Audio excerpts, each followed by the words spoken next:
اما بعد فقد قال اللہ تبارک وتعالی كما ورد في القرآن المجید اعوذ باللہ من الشیطان الرجیم بسم اللہ الرحمن الرحیم والعصر ان الانسان لفی خسر الا الذین آمنوا وعملوا الصالحات وتواصوا بالحق وتواصوا بالصبر صدق اللہ العظیم۔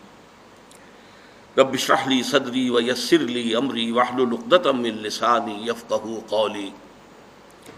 اللہم ربنا الہمنا رشدنا واعذنا من شرور انفسنا، اللہم ارنا الحق حقا وارزقنا اتباعہ وارنا الباطل باطلا وارزقنا اجتنابہ، اللہم وفقنا لما تحب وترضى، اللہم اجعلنا من عبادک الذین آمنوا وعملوا الصالحات وتواصوا بالحق وتواصوا بالصبر، آمین یا رب العالمین۔ سورۃ العصر پر ہماری 2 نشستیں اس سے قبل ہو چکی ہیں، اور پہلی 2 آیات کے بارے میں جس حد تک بھی اس محدود وقت میں ممکن تھا میں ان کے ضمن میں بیان کر چکا ہوں۔ تیسری آیت پر گفتگو جاری تھی، لیکن اس کے بعض پہلو ابھی آج مزید واضح کیے جانے ہیں۔ جو چند باتیں میں اس سے پہلے اس تیسری آیت کے بارے میں عرض کر چکا ہوں انہیں ذہن میں تازہ کر لیں۔ اس میں ایک معیار ہمارے سامنے آتا ہے کامیابی اور ناکامی کا۔ والعصر ان الانسان لفی خسر الا الذین آمنوا وعملوا الصالحات وتواصوا بالحق وتواصوا بالصبر۔ اس کا نتیجہ کیا نکلنا چاہیے کہ ہمارے دلوں میں یہ بات کھب جائے، جاگزیں ہو جائے، راسخ ہو جائے کہ انسان کی کامیابی کا دار و مدار دولت پر نہیں ہے، جائیداد پر نہیں ہے، دنیاوی اقتدار پر نہیں ہے، وجاہت پر نہیں ہے، بلکہ ایمان، عمل صالح، تواصی بالحق اور تواصی بالصبر پر۔ گویا کہ اگر یہ 4 چیزیں نہیں ہیں تو خواہ کوئی فرعون اور نمرود کسی بادشاہت کا حامل ہو، یا قارون کی طرح کے خزانوں کا مالک ہو، یا اسے دنیا میں کسی بھی اعتبار سے بہت شہرت حاصل ہو گئی ہو، لیکن وہ شخص ناکام ہے، نامراد ہے، خائب ہے، خاسر ہے۔ البتہ جس کے ہاں یہ 4 چیزیں موجود ہوں، وہ خواہ مفلس ہو، قلاش ہو، کسی جھونپڑی میں رہتا ہو، چٹائی پر سوتا ہو، اسے کھانے کے لیے بھی مناسب غذا میسر نہ ہو، گمنام ہو، کوئی اسے جانتا نہ ہو، لیکن وہ کامیاب ہے، کامران ہے، وہ مفلحین میں سے ہے، راشدون میں سے ہے، فائزون میں سے ہے۔ اس چیز کا دل میں کھپ جانا بہت ضروری ہے۔ اسی سے ہمارا طرز عمل معین ہوگا، اسی پر ہمارا دار و مدار ہے کہ ہم زندگی میں کیا رخ اختیار کرتے ہیں۔ مزید برآں اس میں صرف ایک مرتبہ اس بات کو سمجھ لینا اور دل میں کھبا لینا کافی نہیں ہے، اسے بار بار تازہ کرنے کی ضرورت ہے، اس لیے کہ ہمارے اعصاب متاثر ہو جاتے ہیں۔ جسے ہم عام اپنی کلوکین لینگویج میں کہتے ہیں بندہ بشر ہے، انسان اپنی خامیوں کے ساتھ ہے، خلق الانسان ضعیفا۔ مثلا ہم جب کبھی دیکھتے ہیں کہ کوئی بڑی لمبی سی، چمکیلی سی، بھڑکیلی سی کار نئے ماڈل کی زناٹا کرتی ہوئی ہمارے پاس سے گزر گئی تو ایک دفعہ اعصاب میں اچھے اچھے لوگوں کے ارتعاش ہو جاتا ہے، اور انسان محسوس کرتا ہے یہ بڑے خوش نصیب لوگ ہیں جنہیں یہ چیزیں میسر ہیں۔ کوئی بڑا جو ہے محل نما مکان دیکھا تو انسان متاثر ہوتا ہے۔ اس تاثر کو قلب سے دھوتے رہنے کے لیے ضرورت ہے کہ اس معیار کامیابی اور ناکامی کو ذہن میں تازہ کیا جائے بار بار۔ چنانچہ میں اب آج آپ کو سنا رہا ہوں کہ صحابہ کرام کا معمول تھا۔ ابو مزینہ دارمی رضی اللہ تعالیٰ عنہ روایت کرتے ہیں، اور یہ امام طبرانی اپنی اوسط میں لائے ہیں اس حدیث کو، اور امام بیہقی شعب الایمان میں، کہ کان الرجلان من اصحاب النبی صلی اللہ علیہ وسلم اذا التقیا حضور کے صحابہ میں سے دو حضرات کی جب بھی ملاقات ہوتی تھی لم یتفرقا، تو وہ ایک دوسرے سے جدا نہیں ہوتے تھے، حتی یقرأ احدہما علی الآخر سورۃ العصر ثم یسلم احدہما علی الآخر، پھر اس کے بعد اس وقت تک علیحدہ نہیں ہوتے تھے جب تک کہ ایک دوسرے کو سورۃ العصر سنا نہ لیں، والعصر ان الانسان لفی خسر الا الذین آمنوا وعملوا الصالحات وتواصوا بالحق وتواصوا بالصبر، یہ سنا کر اور اس کو ذہن میں تازہ کر کے پھر وہ ایک دوسرے کو الوداعی سلام کہہ کے رخصت ہوتے تھے۔ تو یہ ہے اصل میں سب سے پہلا نقطہ کہ اس چیز کو دل کے اندر جو ہے پوری طریقے سے راسخ ہو جانا چاہیے کہ کامیابی کا معیار یہ ہے، اور اگر یہ چار چیزیں نہیں ہیں تو چاہے دنیا کی ہر دوسری جس کو دنیا میں نعمتیں شمار کیا جاتا ہے ہر نعمت موجود ہو، انسان ناکام ہے۔ دوسری بات جو اس سے پہلے بیان ہو چکی ہے کہ یہاں جو انداز اور اسلوب بیان ہے اس سے معلوم ہوتا ہے کہ یہ کامیابی کے کم سے کم لوازم ہیں، اس لیے کہ اگر یوں کہا جاتا کہ یقیناً وہ لوگ جنت الفردوس میں بڑے اونچے مقامات حاصل کریں گے، اعلیٰ علیین میں ہوں گے جن میں یہ چار اوصاف موجود ہوں، تو منطقی طور پر ایک امکان پیدا ہو جاتا کہ اگر یہ نہیں بھی ہوں گے تو کم تر درجے میں کامیابی کی امید رکھی جا سکتی ہے۔ یہاں اسلوب بالکل مختلف ہے، والعصر ان الانسان لفی خسر الا الذین آمنوا وعملوا الصالحات وتواصوا بالحق وتواصوا بالصبر، زمانے کی قسم تمام انسان خسارے میں ہیں، ٹوٹے میں ہیں، تباہی اور بربادی سے دو چار ہو کر رہیں گے، سوائے ان کے کہ جن کے اندر یہ چار شرطیں پوری ہو جائیں۔ یہ گویا کہ جب کہ میں نے ایک کالج میں تقریر کی تھی تو میں نے کہا تھا طلبہ کی مناسبت سے کہ یہ پاس مارکس کی بات ہو رہی ہے، یہ فرسٹ ڈویژن سیکنڈ ڈویژن یا ڈسٹنکشن کی بات نہیں ہو رہی، یہ تو در حقیقت محض خسارے سے بچنے کے لوازم ہیں۔ تیسری بات اور جو اہم ترین ہے، یہاں جو چار چیزیں لوازم نجات کی حیثیت سے بیان ہوئی ہیں، ایمان، عمل صالح، تواصی بالحق، تواصی بالصبر، یہ چاروں لازمی ہیں۔ ایک خاص بات نوٹ کیجئے کہ اکثر و بیشتر قرآن مجید میں ایمان کے ساتھ صرف ایک لفظ آتا ہے، الا الذین آمنوا وعملوا الصالحات، سورۃ التین میں بھی ہے، والتین والزیتون وطور سینین وہذا البلد الامین لقد خلقنا الانسان فی احسن تقویم ثم رددناہ اسفل سافلین الا الذین آمنوا وعملوا الصالحات۔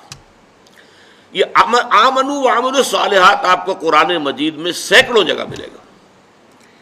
اب یہاں دیکھیے کنٹراسٹ کیا ہے، یہ قرآن حکیم کی مختصر ترین صورتوں میں سے ہے، لیکن یہاں پر عمل صالح کے دو ایسے تقاضے جو زیادہ ثقیل ہیں، زیادہ بھاری ہیں، زیادہ مشکل ہیں، انہیں بھی بیان کیا جا رہا ہے۔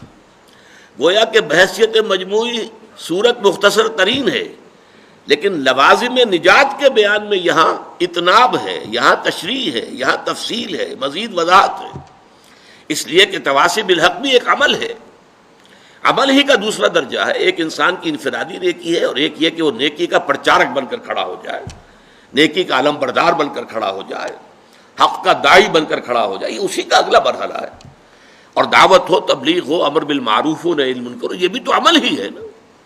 لیکن یہاں اس عمل کے اندر جو مثمر چیزیں ہیں ان میں سے جو ثقیل تر اور مشکل تر جو اس کے پہلو ہیں ان کو نمایاں کر کے سامنے رکھ دیا گیا۔ اس اعتبار سے نوٹ کیجئے کہ ان چاروں میں سے کسی کو کم کر دینے کا کسی کو اختیار نہیں۔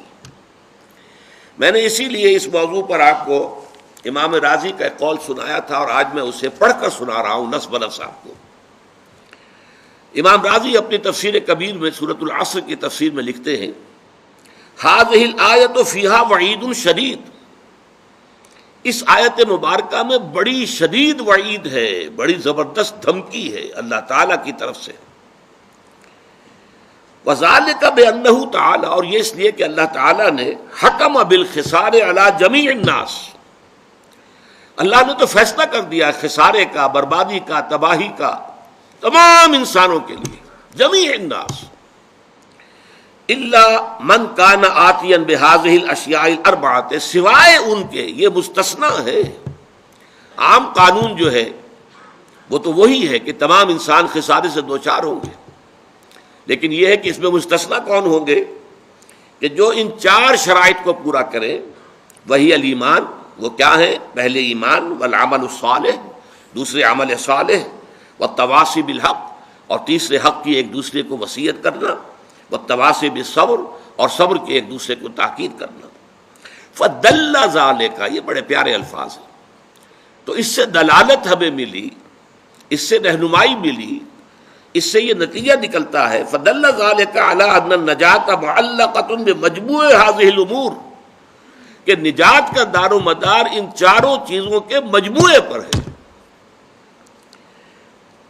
وَأَنَّهُ كَمَا يَلْزَمُ الْمُكَلَّفَ تَحْصِيلُ مَا يَخُصُّ بِنَفْسِهِ، اس لیے کہ جہاں مکلف جو ہیں، جو انسان اللہ تعالیٰ کی طرف سے جو رسپانسبل ہیں، جن کو جواب دہی کرنی ہوگی قیامت میں، جہاں ان پر کچھ چیزیں ایسی لازم ہیں، فرض ہیں، جو ان کا اپنی ذات کے ساتھ متعلق ہے. سچ بولو، جھوٹ نہ بولو، یہ انسان کا ذاتی فعل ہے. دھوکہ نہ دو، کہیں پر وعدہ خلافی نہ کرو، ذاتی فعل ہے. نماز ادا کرو، زکوٰۃ ادا کرو، ذاتی فعل ہے. تو جس طرح دین میں اللہ تعالیٰ کی طرف سے وہ چیزیں فرض کی گئی ہیں جن کا تعلق انسان کی ذات کے ساتھ ہے، فَكَذَلِكَ يَلْزَمُهُ فِي غَيْرِهِ أُمُورٌ، اسی طرح انسان پر لازم ہے دوسروں کے ضمن میں کچھ باتیں. دوسروں کے ضمن میں کیا باتیں ہیں؟ مِنْهَا الدُّعَاءُ إِلَى الدِّينِ، اس میں سب سے پہلی بات یہ ہے کہ لوگوں کو دین کی دعوت دی جائے، دین کی طرف بلایا جائے. ادعو الی سبیل ربک بالحکمت والموعظۃ الحسنۃ وجادلہم باللتی احسن.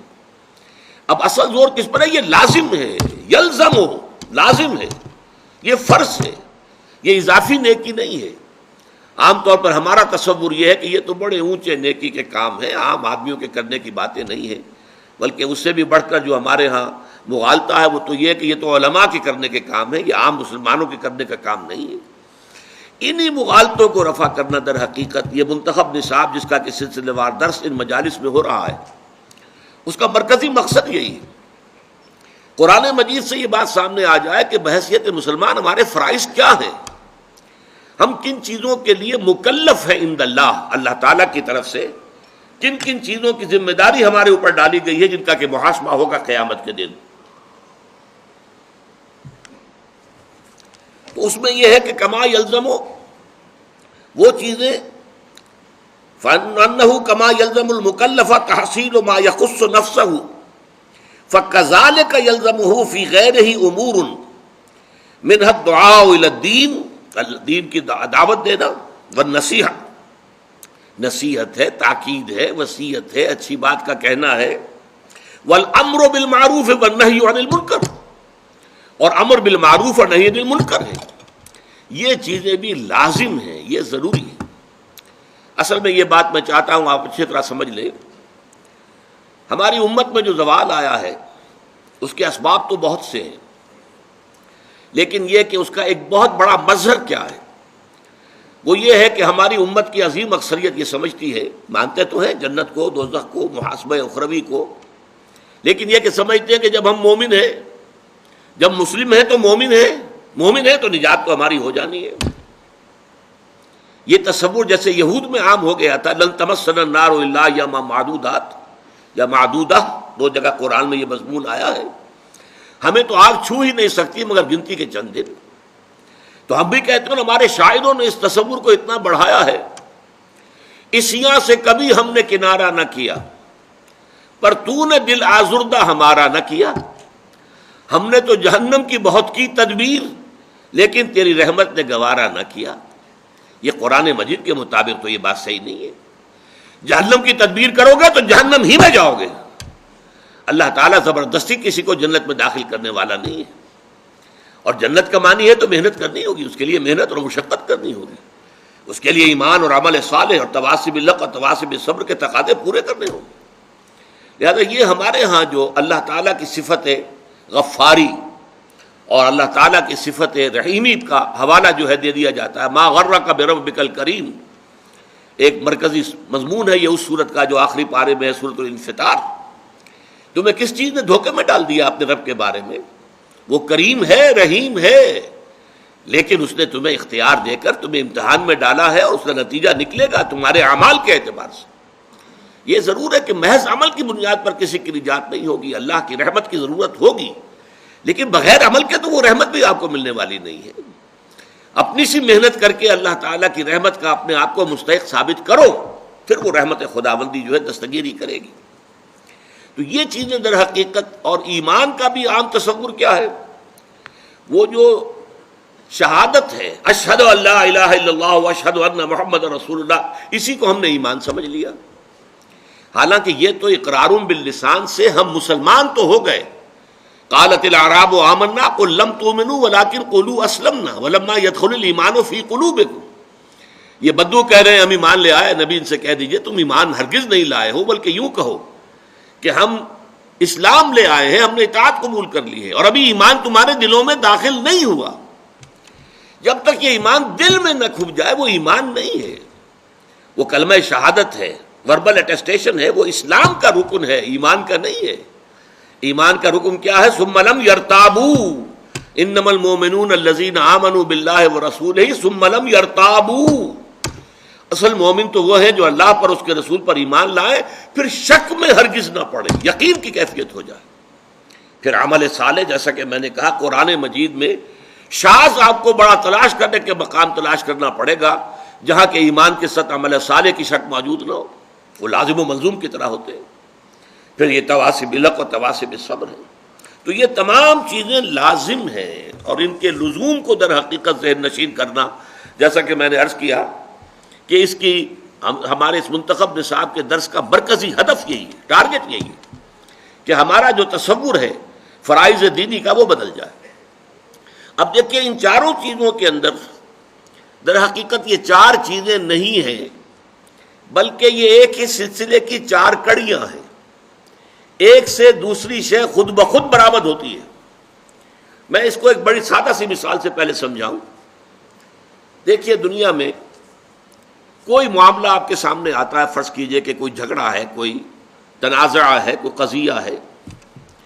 پہلا کام، اگر آپ واقعتاً شریف انسان ہیں، مضبوط سیرت و کردار کے مالک انسان ہیں، صاحب کردار انسان ہے، تو پہلا کام کیا ہوگا کہ آپ اصل حقیقت تلاش کریں امکانی حد تک کہ مسئلہ ہے کیا، کس کا حق ہے، کون برحق ہے، کون جو ہے اس کا حق ثابت ہوتا ہے۔ تو پہلے یہ ہے تفتیش، تحقیق کہ حقیقت معلوم ہو جائے۔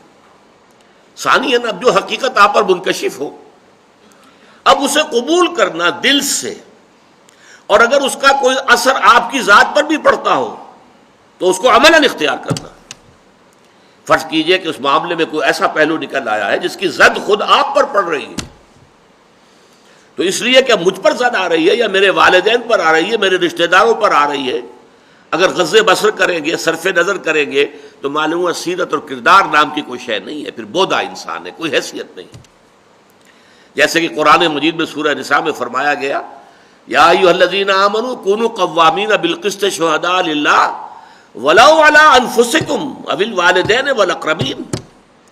اے ایمان والو، کھڑے ہو جاؤ عدل کے علم بردار بن کر، اللہ کے لیے گواہی دینے والے بن کر، اور چاہے کوئی معاملہ ایسا ہو کہ جو تمہارے خلاف جا رہا ہو، تمہارے والدین کے خلاف جا رہا ہو، تمہارے رشتہ داروں کے خلاف جا رہا ہو، عدل کا دامن ہاتھ سے نہیں چھوڑنا۔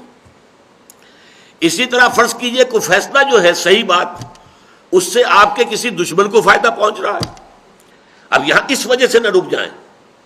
یا ایھا الذین آمنوا، یہ سورہ مائدہ میں ہے، کونوا قوامین للہ شہداء بالقسط ولا یجرمنکم شنآن قوم علی الا تعدلوا اعدلوا ھو اقرب للتقوی۔ دیکھو کہیں ایسا نہ ہو کسی کی دشمنی تمہیں زیادہ عدل سے اور زیادہ حق سے منحرف کر دے، اس لیے کہ دشمن کو فائدہ پہنچ رہا ہے تو یہ بات میں کیسے کہہ دوں؟ نہیں، دشمن کو فائدہ پہنچ رہا ہو یا اپنے کو نقصان پہنچتا ہو، جو حق ہے اسے بیان کرنا ہے اور اسے قبول کرنا ہے، اگر واقعی سیرت و کردار کا حامل انسان ہے۔ تیسرے درجے میں یہ کہ اس کا واشگاف اعلان کرو، ڈنکے کی چوٹ اعلان کرو۔ اور چوتھے یہ کہ اگر اس میں کوئی ریزنٹمنٹ ہوتی ہے، کوئی فریق جو ہے آپ کے خلاف کوئی اقدام کرتا ہے، کوئی پروپیگنڈا کرتا ہے، کوئی آپ کے خلاف جو ہے کوئی اور ایسی تدبیر کرتا ہے جس سے نقصان پہنچ سکتا ہے، تو ڈر کر خاموش نہیں ہو جانا، بلکہ یہ کہ وہ سارے خطرات کو برداشت کرتے ہوئے مردانہ وار جو حق بات ہے اسے کہنا ضرور ہے، اور اگر اس میں کوئی تکلیف آ رہی ہے تو اس کو جھیلنا ہے۔ یہ خود بخود جو ہے، یہ 4 قدم جو ہے، اگر انسان صاحب کردار ہے، اگر اس میں واقعتاً سیرت اور کریکٹر نام کی کوئی شے ہے، تو یہ خود بخود ہوگا کہ ہر شے کی حقیقت تلاش کرو۔ نمبر 2، اس کو قبول کرو، اور اس کا کوئی عملی تقاضا ہے تو اس کو پورا کرو، اس کا اعلان کرو ڈنکے کی چوٹ، اور اگر اس میں تم پر کوئی تکلیف آئے تو جھیلو، برداشت کرو، مردانہ وار کھڑے ہو جاؤ۔ یہ 4 چیزیں میں نے آپ کو عام دنیاوی معاملات کے اعتبار سے بتائی کہ یہ ایک دوسرے کا منطقی نتیجہ ہے۔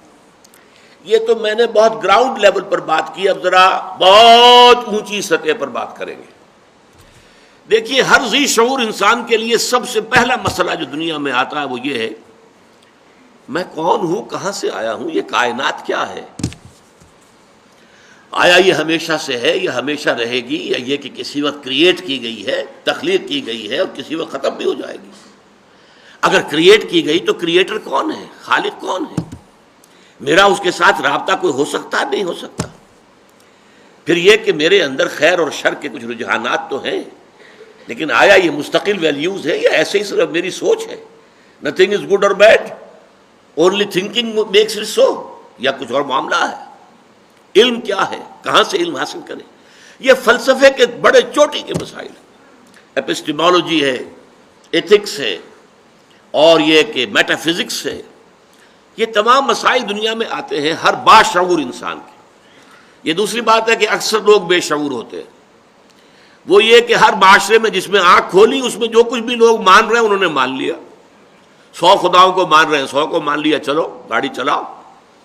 کوئی جو بھی ان کے تصورات اور عقائد اختیار کر لیا اور چل پڑے، بھیڑ چال۔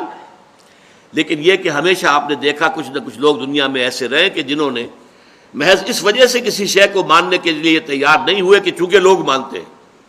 They wanted to know it for themselves۔ ہم خود تحقیق کریں گے، تفتیش کریں گے، غور و فکر کریں گے۔ اب اس میں سوچئے، اگر کسی کا دل ان سوالات کے ان جوابات پر مطمئن ہو جائے جو انبیاء کرام نے دیے۔ انبیاء کرام نے کیا جواب دیے؟ سب نے دیا ایک ہی جواب، سب کا۔ شریعتیں مختلف ہیں، منہاج مختلف ہے، ان سوالوں کا جواب ایک ہی ہے۔ یہ کائنات نہ ہمیشہ سے ہے نہ ہمیشہ رہے گی، ایک وقت معین پر اس کی تخلیق ہوئی ہے، ایک اجل مسمى، ایک وقت معین تک کے لیے۔ اس کا ایک خالق ہے اللہ، وہ واحد ہے اپنی ذات میں، صفات میں کوئی شریک نہیں اس کے۔ لا ضد لہ ولا ند لہ ولا مثل لہ ولا مثال لہ ولا مثیل لہ، کوئی اس جیسا نہیں۔ ولم یکن لہ کفوا احد، لم یلد ولم یولد۔ اس نے کائنات پیدا کی، اسی نے انسان کو پیدا کیا، انسان کو اشرف المخلوقات بنایا، فرشتوں کو اس کے سامنے جھکوا دیا، اور پھر انسانوں کی رہنمائی کے لیے ایک تو نیکی اور بدی کے کا علم الہامی طور پر اس کے اندر رکھ دیا، اور اس کے علاوہ اس نے اپنے نبی بھیجے، کتابیں بھیجی، شریعتیں نازل کی، رسول بھیجے۔ ان سارے جوابات کو مان لینا جو ہے یہ پہلا قدم ہے جس کا نام ایمان ہے۔ اب جس شخص نے یہ جوابات تسلیم کیے، مان لیا، اس کے لیے لازم ہوگا کہ اللہ کے احکام مانے، یہ منطقی نتیجہ ہے۔ لازم ہوگا کہ رسول کے بتائے وہ راستے پر چلے، لازم ہوگا کہ اپنے آپ کو اللہ کے غضب سے اور عذاب سے اور جہنم سے بچانے کی فکر کرے، یہ عمل صالح ہے۔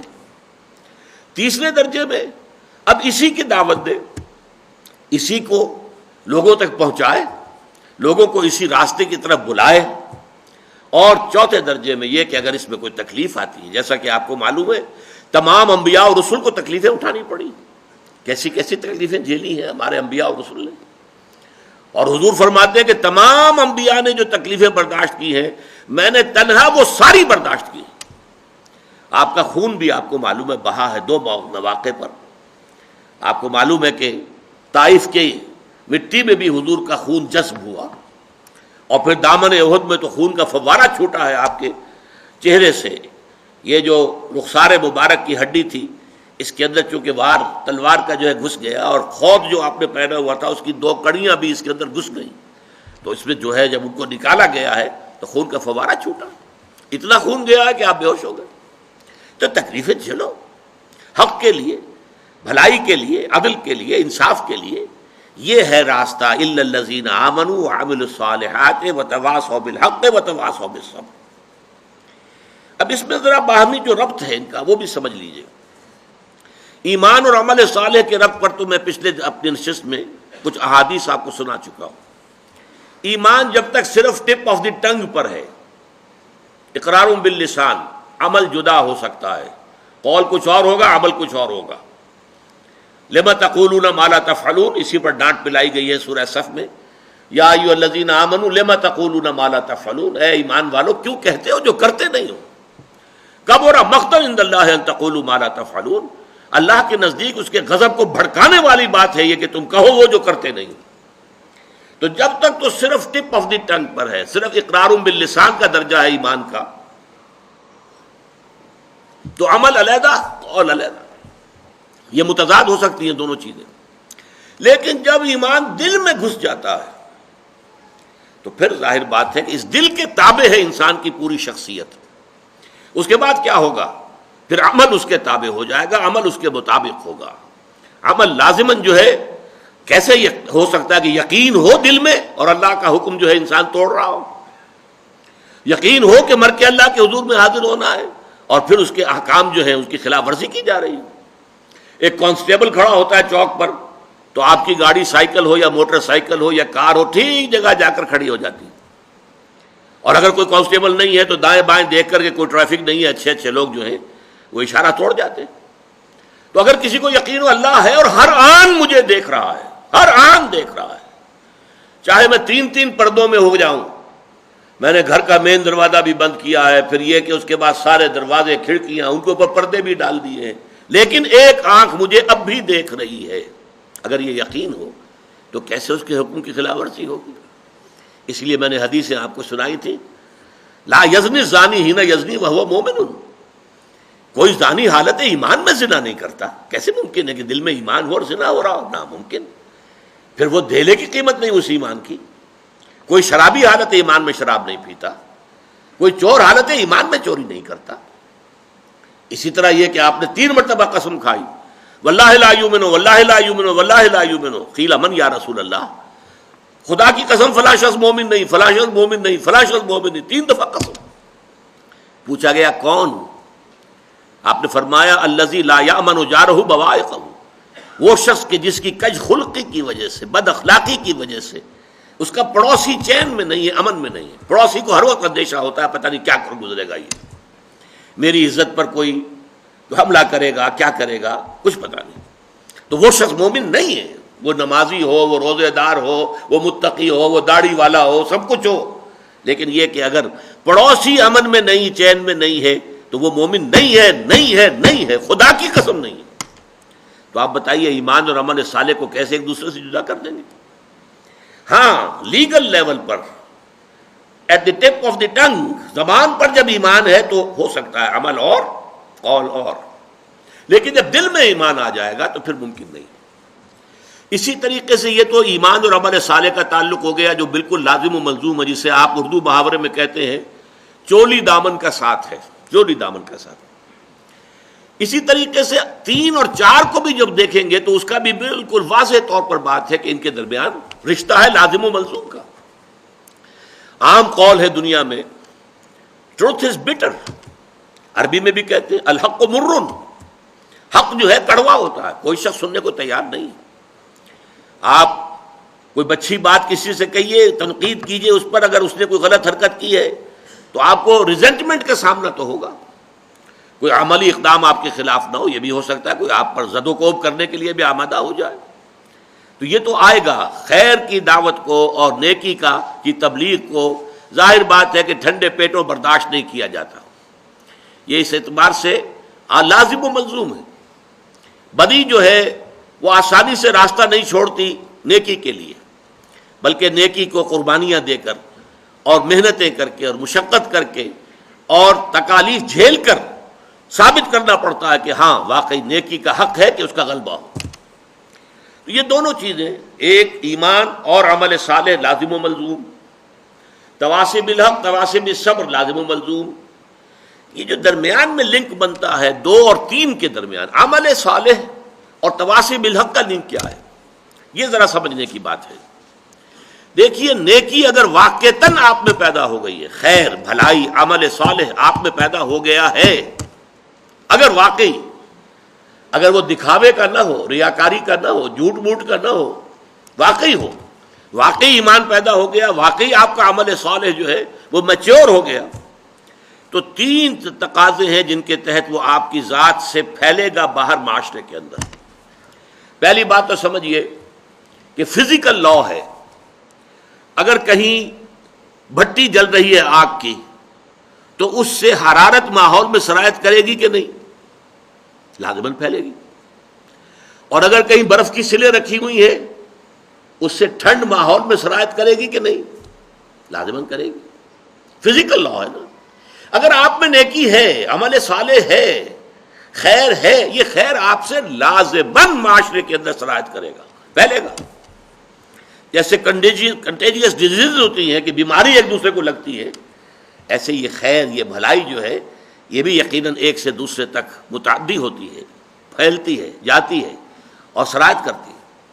ثانیاً فرض کیجئے آپ کو اللہ تعالیٰ نے کوئی خیر دیا ہے، کوئی بھلائی دی ہے، سیدھا راستہ دکھا دیا ہے جو سیدھا جنت کی طرف لے کے جانے والا ہے، تو کیا آپ کی شرافت اور مروت کا تقاضا نہیں ہوگا کہ آپ اسے اپنے عزیزوں، رشتہ داروں، دوستوں، اقربا اور عام انسانوں تک اس کو ان کے ساتھ شیئر کریں؟ آؤ بھائی تم بھی اس راستے پر آؤ، دیکھو اس راستے پر نہ جاؤ، وہ ہلاکت والا راستہ ہے، تباہی کی طرف تم جا رہے ہو، آؤ اس راستے کی طرف جو کہ در حقیقت کامیابی کا راستہ ہے۔ تو اس کے لیے شرافت، جیسے کسی کے پاس اگر دولت ہے تو شرافت اور مروت کا تقاضا کیا ہے؟ وہ اپنی دولت کو شیئر کرے غرباء کے ساتھ، فقراء کے ساتھ، مساکین کے ساتھ۔ تو اس کو شیئر نہیں کرتا تو بخیل ہے، پھر وہ کوئی صاحب کردار آدمی نہیں ہے، شرافت اور مروت سے اس کا کوئی حصہ نہیں ملا ہے۔ اسی طریقے سے خیر ملا ہے، ہدایت ملی ہے، نیکی ملی ہے، وہ جو خیر کا راستہ ہے، کامیابی کا راستہ ہے، اس کی معرفت حاصل ہو گئی ہے، اس کا علم حاصل ہو گیا ہے، تو اس کو شیئر کرنا یہ شرافت اور مروت کا تقاضا ہے۔ نمبر 3، اگر حق کو آپ دیکھتے ہیں کہ وہ مغلوب ہے، حق پامال ہے، باطل کا غلغلہ ہے، باطل جو ہے ڈنکا بجا رہا ہے اور حق جو ہے پامال ہو رہا ہے، قدموں تلے کچلا جا رہا ہے، تو اب یہ آپ کی شرافت کے، آپ کی حمیت اور آپ کی غیرت کا تقاضا یہ ہے، حمیت اور غیرت، کہ آپ حق کا ساتھ دیں، حق کا بول بالا کرنے کی کوشش کریں، آپ اس کے لیے تن من دھن کی بازی لگا دیں۔ اگر یہ نہیں ہے تو آپ میں پھر غیرت نہیں ہے، پھر حمیت نہیں، حمیت حق، غیرت حق جو ہے اس کا تقاضا ہے۔ اس اعتبار سے میں نے آپ کے سامنے رکھا کہ یہ چاروں چیزیں ایک دوسرے کا منطقی نتیجہ ہیں، اور اسی لیے میں نے اس کو جو نام دیا ہے کہ یہ در حقیقت صراط مستقیم کے سنگھائے میل ہیں۔ آپ کہیں جا رہے ہیں تو راستے میں آپ دیکھتے ہیں کہ مائی سٹونز لگے ہوئے ہیں، معلوم ہو گیا کہ فلاں جگہ اب اتنے میل رہ گئی ہے، اب اتنی دور اور ہے، اتنی دور اور ہے، یہ مائی سٹونز ہیں۔ اس سے آپ کو معلوم ہوتا ہے کہ آپ سیدھے راستے پر ہیں، آپ کہیں کوئی غلط موڑ نہیں موڑ آئے ہیں، واقعی یہ اسی رخ پر جا رہا ہے راستہ کہ جو آپ کی منزل ہے۔ اسی طریقے سے صراط مستقیم جس کی کہ ہم اللہ سے استدعا کرتے ہیں نماز کی حرکت میں، اہدنا الصراط المستقیم صراط الذین انعمت علیہم غیر المغضوب علیہم ولا الضالین، اس صراط مستقیم کے یہ 4 سنگھائے میل ہیں۔ پہلا ہے ایمان، قلبی ایمان، دلی یقین والا ایمان، پرسنل کنوکشن والا ایمان۔ دوسرا ہے نیک عمل، اچھے اعمال، بھلائیاں، خوش خلقی، لوگوں کی خدمت خلق، اللہ کے احکام پر عمل، عبادات کو بجا لانا بہتر سے بہتر انداز میں، جو حقوق جس کے شریعت نے معین کیے ہیں وہ سارے حقوق ادا کرنا، پڑوسی کا حق ہے، والدین کے حقوق ہیں، اولاد کے حقوق ہیں، وہ سارے حقوق ادا کریں۔ تیسرا یہ ہے کہ پھر حق کے علمبردار بن کر کھڑے ہو جائیں، اور یہ کہ خیر کی دعوت دیں، لوگوں کو اللہ کے دین کی طرف بلائیں، نیکی کا حکم دیں، بدی سے روکیں۔ یہ سنگھائے میل ہے۔ اگر ایمان آپ سمجھتے ہیں کہ آپ کو حاصل ہو گیا، نیک عمل نہیں ہو رہا، تو سمجھ لیجئے کہیں غلط موڑ گئے ہیں آپ ایمان کے بارے میں دھوکے میں آ گئے، ایمان ابھی آپ کو حاصل نہیں ہوا۔ اگر ایمان حقیقی ہوتا تو عمل صالح لازماً ہوتا۔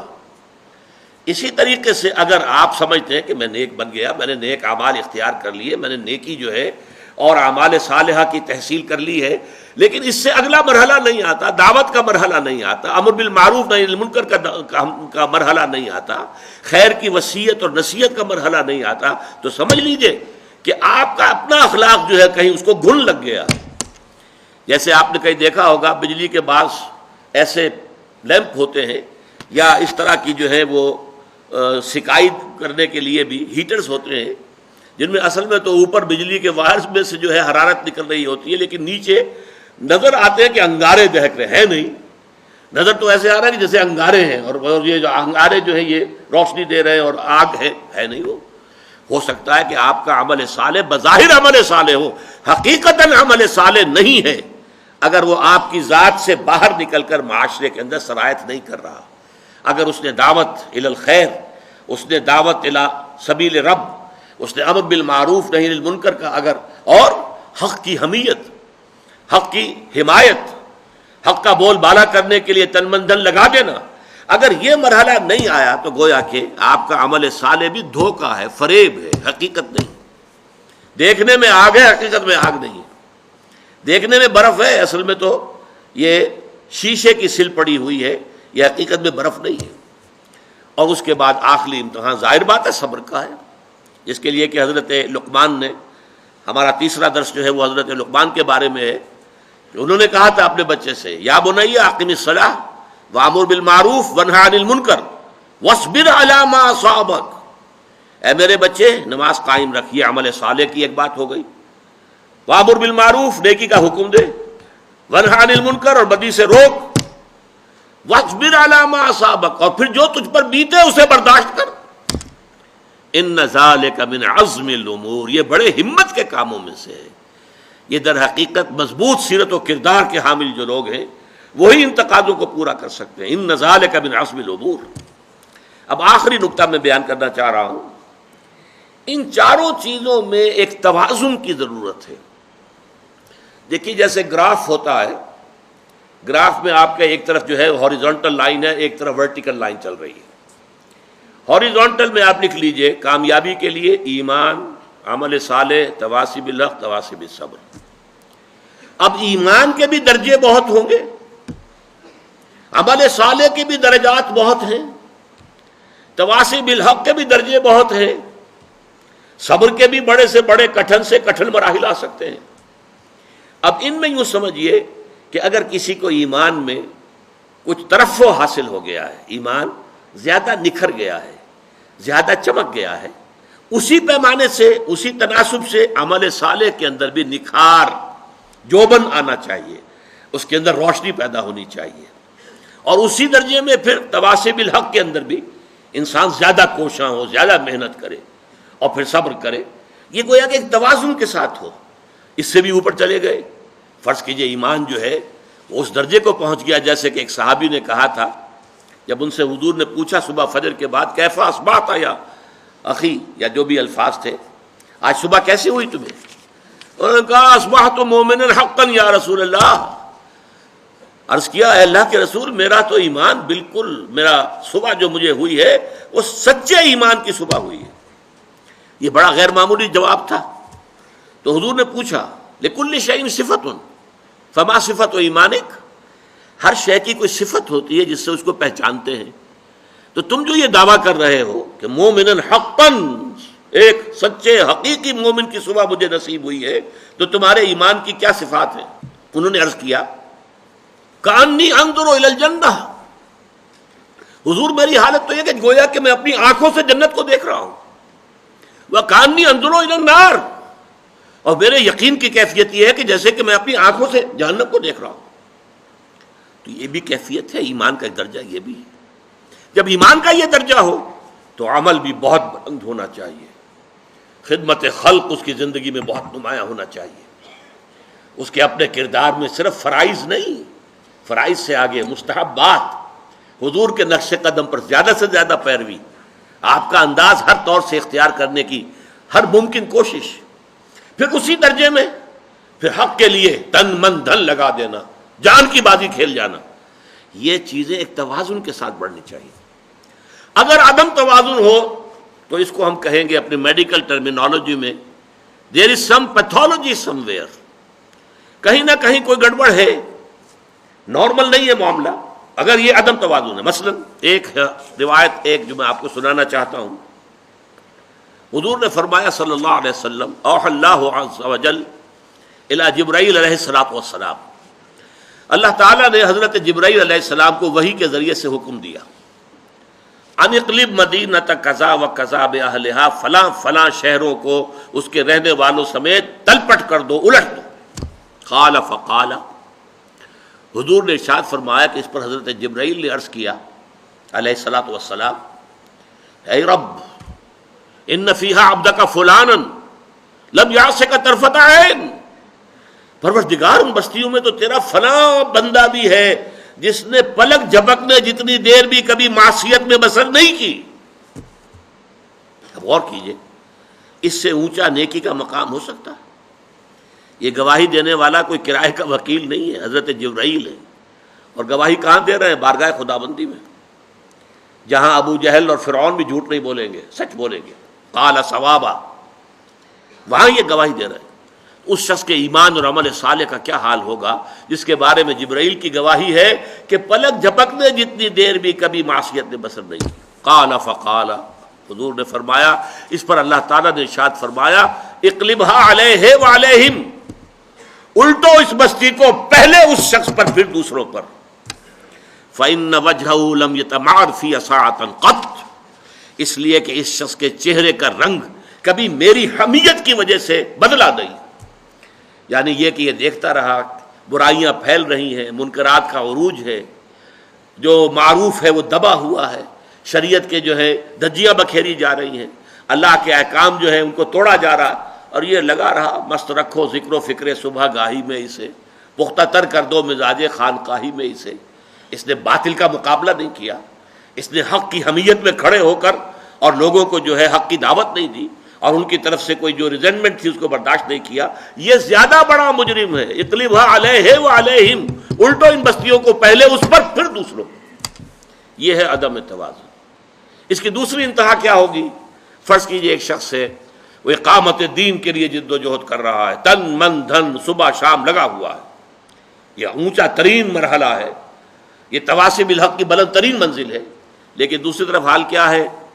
ایمان بس صرف سرسری سا حاصل ہے، وہ یقین والے ایمان کی طرف کبھی دلچسپی نہیں ہوئی، توجہ ہی نہیں ہوئی، اور یہ کہ اعمال میں نماز بھی بڑی مشکل سے مارے باندھے کو پڑھی جا رہی ہے۔ اگر یہ صورتحال ہے تو یہ عدم توازن کی برعکس کیفیت ہوگی۔ ان چاروں چیزوں میں توازن ہونا چاہیے۔ والعصر ان الانسان لفی خسر الا الذین آمنوا وعملوا الصالحات وتواصوا بالحق وتواصوا بالصبر، صدق اللہ العظیم۔ اللہم ربنا اجعلنا من عبادک الذین آمنوا وعملوا الصالحات وتواصوا بالحق وتواصوا بالصبر، آمین یا رب العالمین۔